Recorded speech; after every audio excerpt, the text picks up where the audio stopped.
ആകാശവാണി. നമസ്കാരം. തിരുവനന്തപുരം പ്രാദേശിക വാർത്താ വിഭാഗത്തിന്റെ പ്രത്യേക വാർത്താ ബുള്ളറ്റിൻ വായിക്കുന്നത് ബിന്ദു വിനോദ്.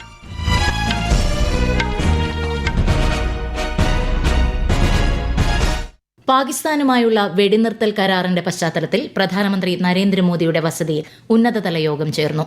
രാജ്യരക്ഷാമന്ത്രി രാജ്നാഥ് സിംഗ്, ദേശീയ സുരക്ഷാ ഉപദേഷ്ടാവ് അജിത് ഡോവൽ, സംയുക്ത സേനാ മേധാവി, കര, വ്യോമ, നാവികസേനാ മേധാവികൾ തുടങ്ങിയവർ യോഗത്തിൽ പങ്കെടുത്തു. ഇന്ത്യ പാകിസ്ഥാൻ DGMOമാർ നാളെ വീണ്ടും സംഭാഷണം നടത്തും. അതേസമയം പാകിസ്ഥാൻ നടത്തുന്ന വെടിനിർത്തൽ ലംഘനങ്ങൾ രാജ്യം വളരെ ഗൌരവമായി കാണുന്നുവെന്ന് വിദേശകാര്യ സെക്രട്ടറി വിക്രം മിശ്രി ഇന്നലെ മാധ്യമപ്രവർത്തകരോട് പറഞ്ഞു. സ്ഥിതിഗതികൾ സായുധസേന ശക്തമായി നിരീക്ഷിച്ചു വരികയാണെന്നും അന്താരാഷ്ട്ര അതിർത്തിയിലും നിയന്ത്രണ രേഖയിലും ഉണ്ടാകുന്ന ഏതൊരു ലംഘനത്തെയും ശക്തമായി നേരിടാൻ നിർദ്ദേശം നൽകിയിട്ടുണ്ടെന്നും അദ്ദേഹം വ്യക്തമാക്കി.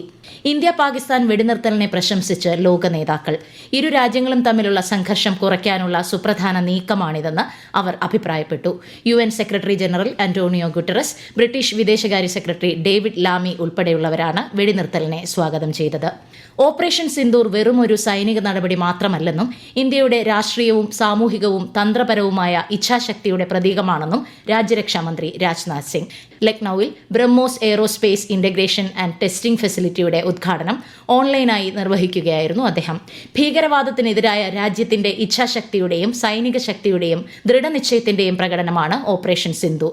ഭീകരവാദത്തിനെതിരെ രാജ്യം സ്വീകരിക്കുന്ന നിലപാടുകൾ പഹൽഗാം ആക്രമണത്തിന് നൽകിയ തിരിച്ചടിയിലൂടെ ലോകത്തിന് മനസ്സിലായതായും അദ്ദേഹം പറഞ്ഞു. പാകിസ്ഥാനിലെ ഭീകരവാദ കേന്ദ്രങ്ങൾ മാത്രമാണ് ഇന്ത്യൻ സൈന്യം ഓപ്പറേഷൻ സിന്ദൂറിലൂടെ ലക്ഷ്യമിട്ടതെന്നും സാധാരണ ജനങ്ങളെ ഒരിക്കലും ലക്ഷ്യം വെച്ചിട്ടില്ലെന്നും ശ്രീ സിംഗ് വ്യക്തമാക്കി. എന്നാൽ പാകിസ്ഥാൻ ഇന്ത്യയിലെ ജനവാസ മേഖലകളെയും ക്ഷേത്രങ്ങളെയും ഗുരുദ്വാരകളെയും പള്ളികളെയും വരെ ആക്രമിക്കാൻ ശ്രമിച്ചതായും അദ്ദേഹം പറഞ്ഞു. भारत में आतंकवादी घटनाएं करने और कराने का क्या अंजाम होता है, ये पूरे विश्व ने उरी की घटना के बाद देखा, जब हमारी सेना ने पाकिस्तान में घुसकर सर्जिकल स्ट्राइक की। पुलवामा के बाद देखा, जब बालाकोट पर एयर स्ट्राइक की गई। और अब पहलगाम की घटना के बाद दुनिया देख रही है कि जब भारत ने पाकिस्तान के भीतर घुसकर मल्टीपल स्ट्राइक्स की है.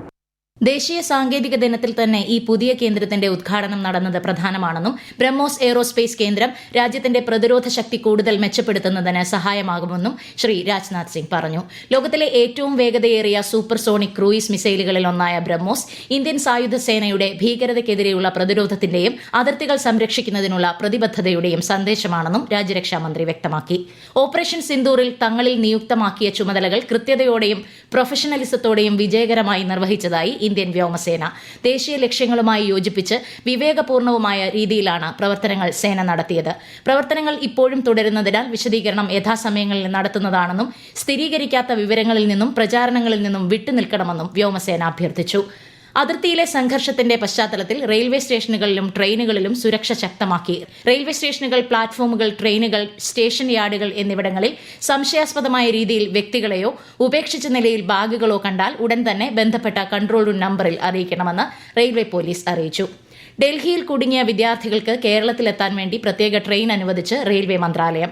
ജമ്മു, ശ്രീനഗർ, ബാരാമുള്ള, പഞ്ചാബ്, ജലന്ധർ, ചണ്ഡീഗഡ് എന്നിവിടങ്ങളിൽ നിന്നുള്ള വിദ്യാർത്ഥികളാണ് നാട്ടിലേക്ക് മടങ്ങുന്നത്. കേന്ദ്ര സഹമന്ത്രി സുരേഷ് ഗോപിയുടെ ഇടപെടലിനെ തുടർന്നാണ് നടപടി.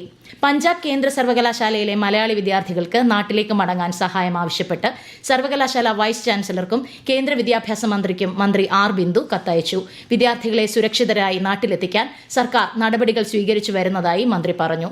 കേരള ഹൌസ് കേന്ദ്രീകരിച്ച് ആരംഭിച്ച ഹെൽപ്പ് ലൈൻ കേന്ദ്രവുമായി വിദ്യാർത്ഥികൾക്ക് ബന്ധപ്പെടാമെന്നും മന്ത്രി അറിയിച്ചു. നോർക്കയുടെ നേതൃത്വത്തിലും വിദ്യാർത്ഥികളെ തിരികെ എത്തിക്കാനുള്ള ശ്രമങ്ങൾ തുടരുകയാണ്. രാജ്യത്ത് നിലനിൽക്കുന്ന അടിയന്തര സാഹചര്യങ്ങളുടെ പശ്ചാത്തലത്തിൽ ലക്ഷദ്വീപ് ഭരണകൂടം സുരക്ഷാ ക്രമീകരണങ്ങൾ ശക്തമാക്കി. ഓരോ ദ്വീപുകളിലെയും തുറമുഖങ്ങൾ, വ്യോമയാന കേന്ദ്രങ്ങൾ എന്നിവിടങ്ങളിൽ കൂടുതൽ സേനയെ വിന്യസിച്ചു. ലക്ഷദ്വീപ് പോലീസ്, IRBN, CRPF എന്നിവ സംയുക്തമായി യാത്രാ കപ്പലുകളും ചരക്ക് നീക്കങ്ങളും കർശനമായ നിരീക്ഷണത്തിന് വിധേയമാക്കിയതായി അധികൃതർ അറിയിച്ചു. ഇന്ത്യ പാകിസ്ഥാൻ സംഘർഷത്തിന്റെ യഥാർത്ഥ ദൃശ്യങ്ങളെന്ന വ്യാജേന നിരവധി ഗെയിമിംഗ് വീഡിയോകൾ പ്രചരിക്കുന്നതായി കേന്ദ്ര സർക്കാർ. അത്തരം വ്യാജ സന്ദേശങ്ങൾക്കെതിരെ ജാഗ്രത പാലിക്കണമെന്ന് പ്രസ് ഇൻഫർമേഷൻ ബ്യൂറോയുടെ ഫാക്ട് ചെക്ക് വിഭാഗം അറിയിച്ചു. സൈനിക ഉദ്യോഗസ്ഥരായ വ്യോമിക സിംഗ്, സോഫിയ ഖുറേഷി എന്നിവരുടെ പേരിൽ വ്യാജ സമൂഹമാധ്യമ അക്കൌണ്ടുകൾ പ്രവർത്തിക്കുന്നതായും ഫാക്ട് ചെക്ക് വിഭാഗം മുന്നറിയിപ്പ് നൽകി. ഇന്ത്യൻ സൈന്യത്തെയും ഇന്ത്യ പാകിസ്ഥാൻ അതിർത്തിയിലെയും സാഹചര്യം സർക്കാർ കൈകാര്യം ചെയ്യുന്ന രീതിയെയും പിന്തുണച്ച് രാഷ്ട്രം ഒറ്റക്കെട്ടായാണ് നിലകൊള്ളുന്നതെന്ന് കേന്ദ്രമന്ത്രി ഗിരിരാജ് സിംഗ്. വെടിനിർത്തൽ കരാറിനെ തുടർന്ന് മാധ്യമങ്ങളോട് പ്രതികരിക്കുകയായിരുന്നു അദ്ദേഹം. പ്രത്യേക വാർത്താ ബുള്ളറ്റിൻ കഴിഞ്ഞു. ആകാശവാണി വാർത്തകൾ all India radio news Thiruvananthapuram എന്ന യൂട്യൂബ് ചാനലിൽ ലഭ്യമാണ്. അടുത്ത വാർത്താ പ്രക്ഷേപണം വൈകിട്ട് 6:30.